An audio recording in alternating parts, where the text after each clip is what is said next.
Let's bury this year.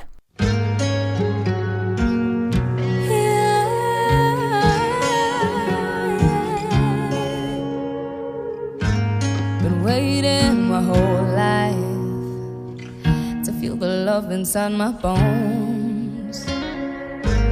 It's closer to hopeless.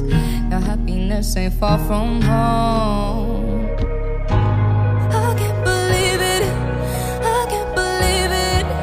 I can't believe it. All these feelings don't lie, lie, lie. Yeah, I'm crashing through the ceiling and I wanna fly, fly, fly. Yeah, ooh, don't try, try, try. Yeah, lift me, make me feel it. Yeah, I'm gonna fly.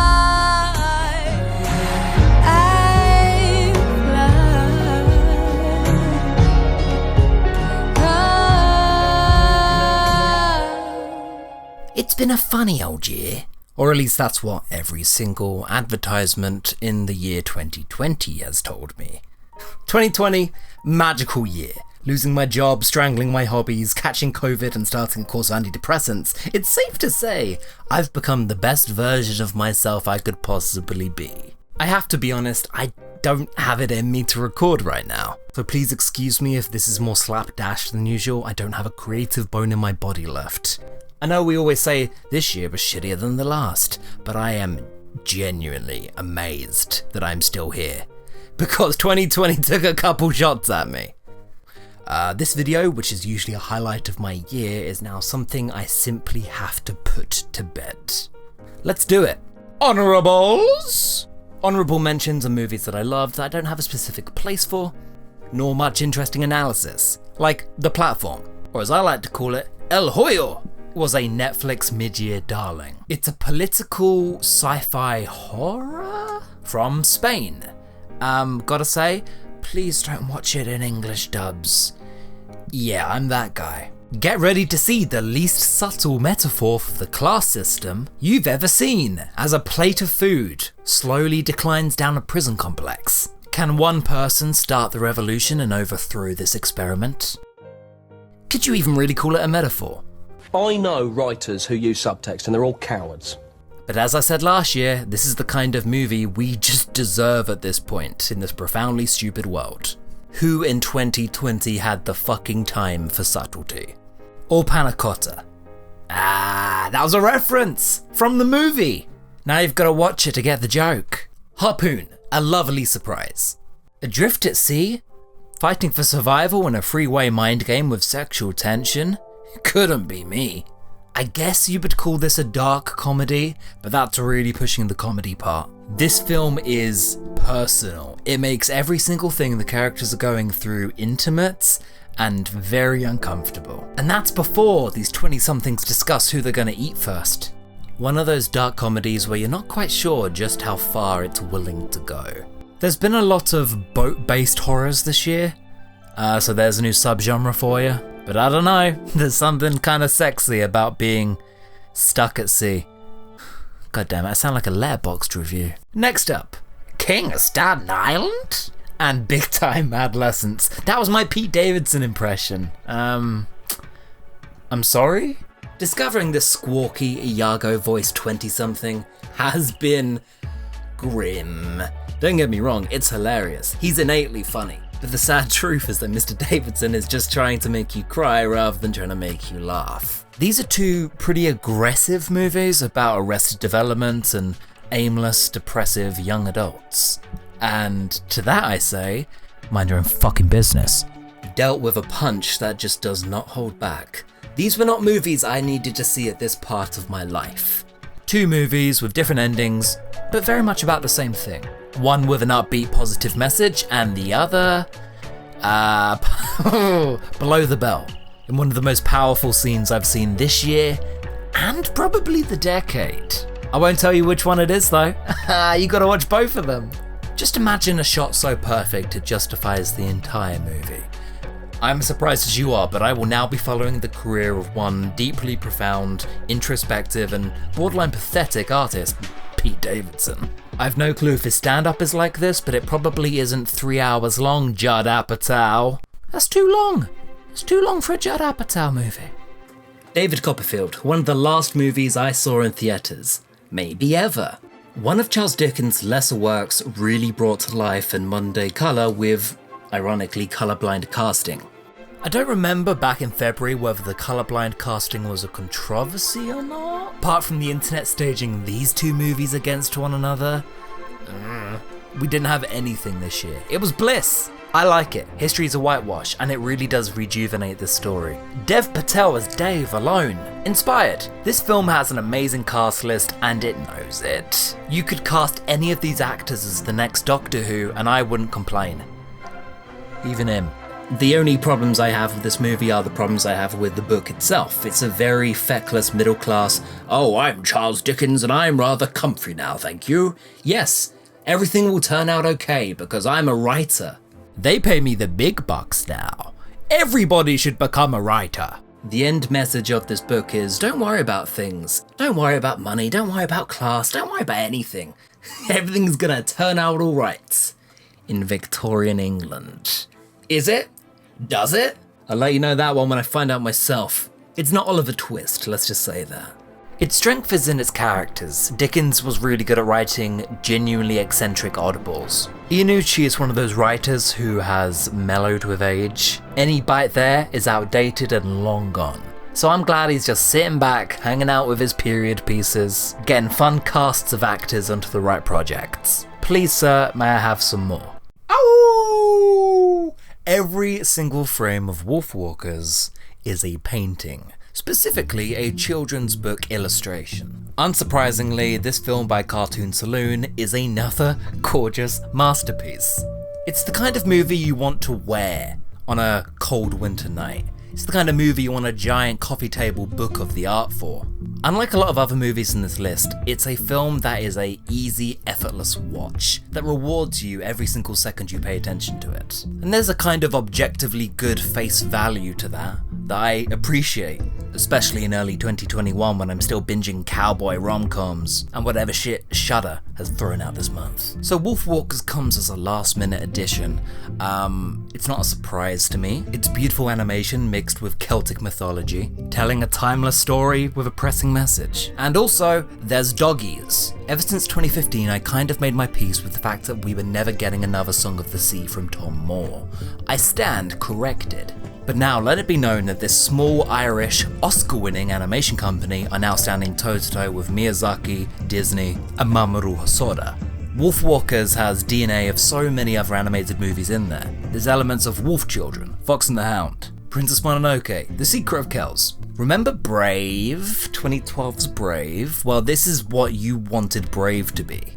This is what Pixar wanted Brave to be. I don't really know what else to sell. You're looking at it right now. It makes its own case visually. I know cinemas are dead, but are Blu-rays still a thing? Anyway, buy us some Blu-ray. Thank me later. Next up, the documentaries. Like any crisis event year, there will be a lot of documentaries detailing the events of 2020. Totally Under Control, about the Trump administration's response to COVID-19. A comedy documentary about hallucinogenic experiences.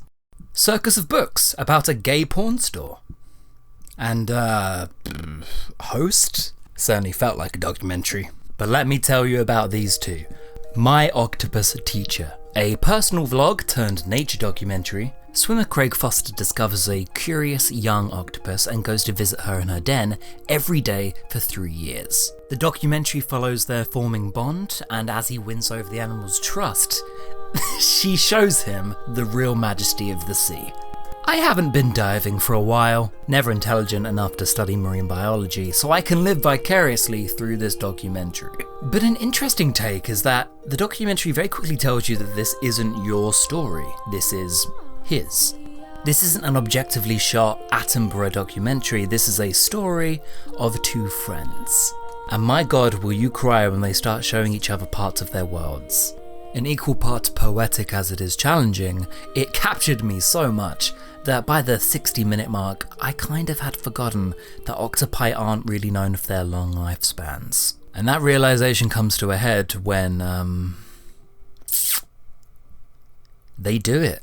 Spend a whole documentary getting to know, falling in love, humanizing this octopus, and then watch it die, come to the end of its lifespan in not such a dignified way. Suddenly, observer human neutrality hits you like a ton of bricks, making this movie for me a testament to how much we project onto animals, as I do believe the documentary is trying to get you do, just like our lead is doing himself. But yeah, I really loved that little dude. Every year at the movies I get my heart broken, and I guess this is this year's. Put him up on the mantelpiece with the dog from A Dog's Purpose and Tony Stark. Fuck you for making me project onto an emotionally intelligent animal and then making me feel introspective and bad about it. Another hard done by aquatic animal from this year is Pepe the Frog. What the fuck am I doing invoking nationalist incel imagery? Well, that's just the thing. Pepe the Frog was originally from a 2005 webcomic that was then taken by the far right, becoming the emblem/mascot of a dangerous cult.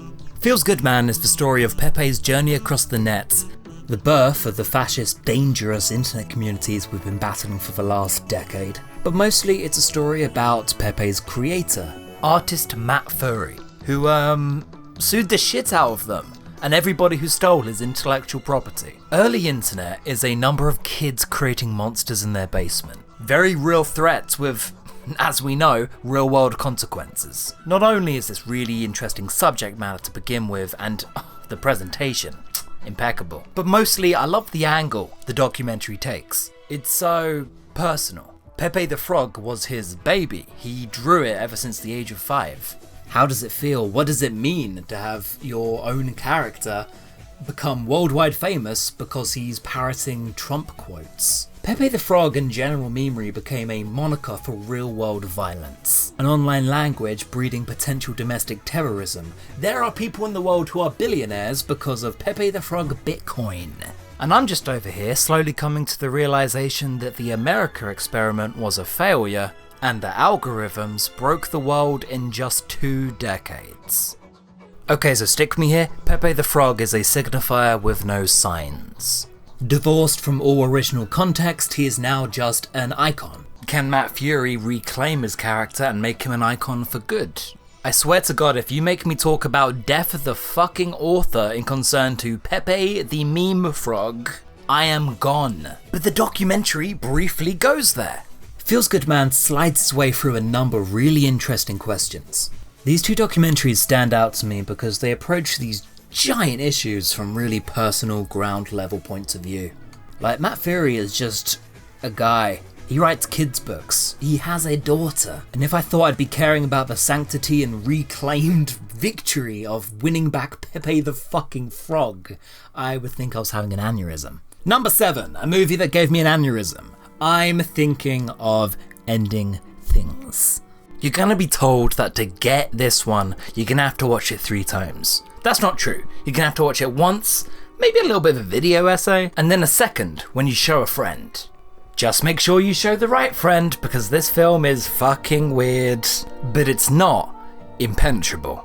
It's not some massive mystery labyrinth crafted by Charlie Kaufman. I'd say it gives you everything you need to follow and appreciate it. First time. Just to be okay with being kept in the dark, because this comes from a novel where the twist is on the final page. Oh, but it's a good one though. What can I say? Charlie Kaufman did it again. This is the most Kaufman movie to exist. Kaufman. If you liked Eternal Sunshine of the Spotless Mind, you can handle this. If you liked Being John Malkovich, you can handle this. Kaufman was the perfect match for this source material because he is a writer obsessed with his own death. How can you do a film like this justice with a paragraph? Well, I'll say this. This is the least literal movie you're gonna watch in a long time. Kaufman simply isn't fussed with reality. We know this, but he's never put it to a film so one-to-one. Constantly walking a thin line between a pretentious dream world and a possible horror movie? The atmosphere of this movie is rich. It's what's going to be the make or break for you. See, for me, it's one of the few complex films of the year that I actually wanted to engage with. I wanted to solve the puzzle of it. Unlike, say, Tenet or Black Bear, The Lighthouse.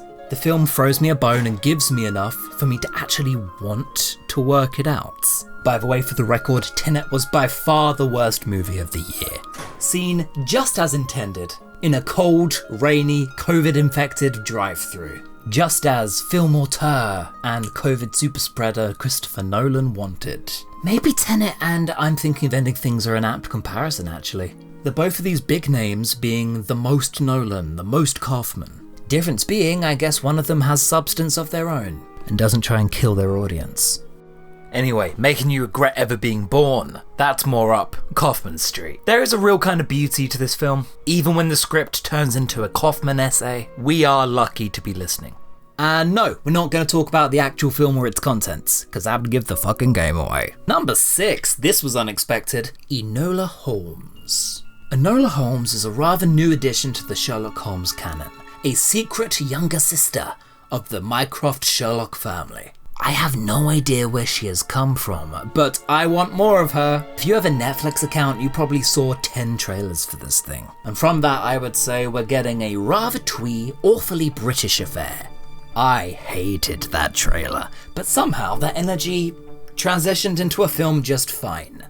Look, I'm not some huge Sherlock fan or anything, but this is so energetic and fresh. I've seen Sherlock in modern day, I've seen him as an old man at the end of his career, I've seen him as a dog. But you do not know the joys of a new character interacting with the Sherlock canon and going up against it until you've seen it for yourself. Mycroft and Sherlock are practically the film's two villains. And when you take away the limelight from a beloved British fictional character, you get to see them in a new light, to see them criticised and challenged in new ways. As James Bond or Doctor Who or Paddington Bear have to come to terms with their own hypocrisies. Sorry Paddington, I didn't mean you, buddy. Carry on your way. Maybe it is a bit twee. Maybe it is designed for a young adult audience. But this remixed adventure and possible supervillain origin story, it just won me over. It's simply elementary, my dear. Oh, and whoever fucking cast Henry Cavill as Sherlock Holmes, raise Oscar. And actually, before we get to the top 5, are there gonna be Oscars this year? Do we know who they would even nominate? And why do I think Netflix's Mank would win every single category and Best Picture? Oh, god damn it. But you know, if the Oscars and the year was operating as usual, status quo, I definitely know what would be snubbed. And that's The Invisible Man. Invisible Man, Invisible Plan. I am the Invisible Man. Best performance of the year, right there with, I think, zero competition. Elizabeth Morris, that is, not the 1933 film. As actual Scientologist, Elizabeth Morris becomes the latest inductee to the good for her horror subgenre. This was one of the greatest theatre experiences I've had in my life. It was also one of the last theatre experiences I'm probably going to have in my life. How something this intentionally and masterfully crafted can also have such audience interaction is crazy to me. When those scares come, they're earned. I've always been one to say that movies are just as much about what you don't see as what you do see. I didn't mean it this literally. As the whole way through the movie, the camera work, the filmic language tells you exactly where the aforementioned Invisible Man is. Probably. It's a film about gaslighting, and even the film itself is keeping its audience just as paranoid as our lead. There's moments in here that'll make you gasp, there's moments in here that will make your mum gasp, but there's moments in here that'll make your mum cry. So, you know, sounds like you shouldn't show it to mum. But isn't it just so telling how a supposedly classy horror film also leaves so much time to be a fun haunted house ride? It ticks every box. Why did she touch the knife? Just yeah, go get my prints all over this knife. That sounds like a rational decision with no consequences. Look, right, I'm not saying Elizabeth Morris had it coming, but... Dragon Quest, your story. What the fuck is this? Well, continuing the trend of movies in my best list being from anime franchises that I've never seen in my life, It turns out that I'm now probably a Dragon Quest fan.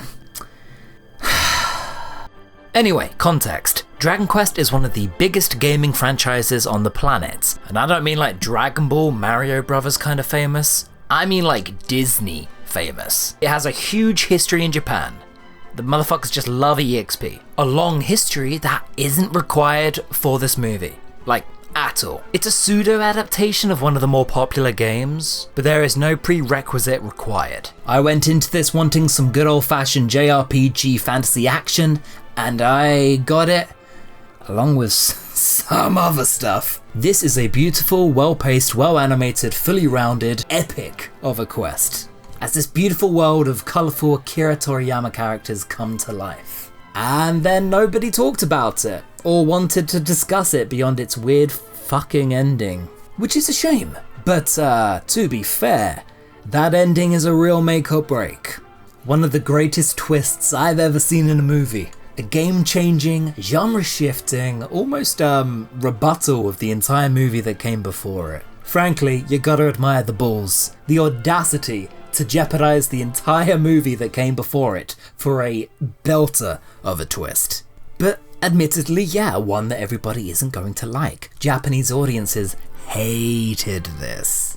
But you can't trust Japan's judgment. They released a Pokemon movie this year that lagged. In front of me, it was like it was struggling, working against the lag of the game engine. Number 3. As you may have seen in the opening music montage, there were a lot of animated movies this year. Weathering with You, depicting the rain gods of Japanese Shintoism. Red Sun, depicting Superman in Stalin's gulags. What? Somebody get DC animated under control. My Hero Academia, Heroes Rising, depicting beautiful shonen boys doing their beautiful shonen thing. And so, that depicted something. I was very drunk on Christmas Day. But the animated highlight for me is a little film called Ride Your Wave.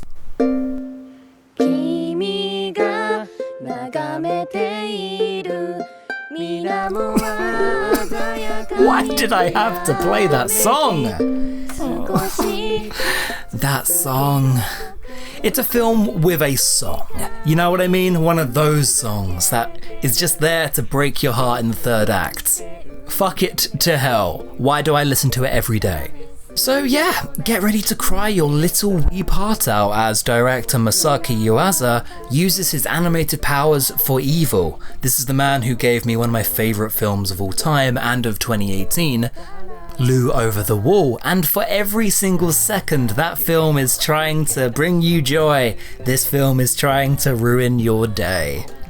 It's a magical film about grief, communicated again through the magic of water.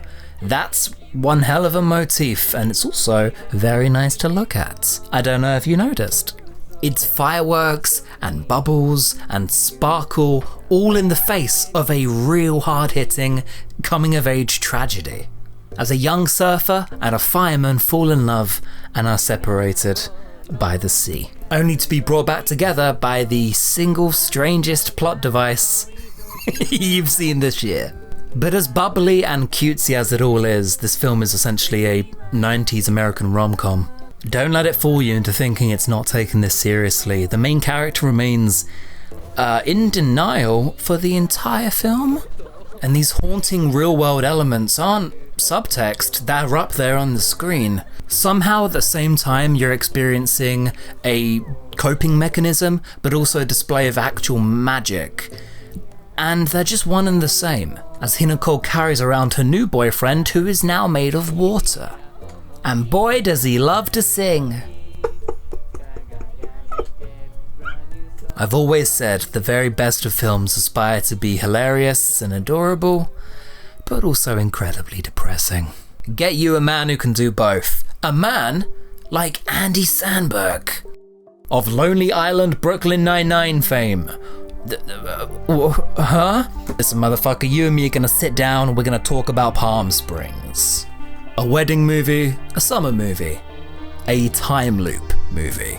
Picking up on ideas left dormant by Groundhog Day, what could very easily play as an elongated Saturday Night Live sketch is a parable on nihilism. That probably sounded very pretentious. But the main character's name is fucking Niles. I mean, come on. What's the other character's name? Fucking Nietzsche? In a year of so many cynical rom-coms, you know, the ones that think they're better than the formula while still following the same heteronormative formula, well, turns out one of them got me. It got me good. It turns out that pairing a self-destructive self-sabotager with a broy philosophical sad boy kind of is my whole deal. Thank you for completely identifying me and putting me in my guilty pleasure dream scenario. Palm Springs is probably a perfect movie. Somehow it finds jokes that the Bill Murray comedy missed, whilst also being surprisingly high concept and covering a lot of ground I've never seen before, whilst, you know, wearing the clothes of Groundhog Day. And that's a lot more impressive than it sounds, because Groundhog Day, for the record, is not an ill thought out screenplay. There have been books written on the philosophical and storytelling practices of it. So to try and go deeper on those ideas is a bold move. It's the funniest film you'll see this year. It's the most existential you'll feel this year. Who could have guessed the significance of a movie about an endless time loop where every single day is the same? Yeah, like I haven't been living that for the last 12 months. Leaving us with number 1. Look, this list was practically written in February. Don't get me wrong, I saw a lot of movies this year, over 100, like usual. But these top 5 were all very, very early releases in the year 2020, back when cinemas were still open. I can't help but think how different the list would look if we'd got a regular working movie industry, if the blockbusters had come out, if I'd gotten to see the Wonder Womans and the Bonds and the King Kong vs. Godzilla. Please release that. But something that was always going to be here, no matter the circumstances, was 1917.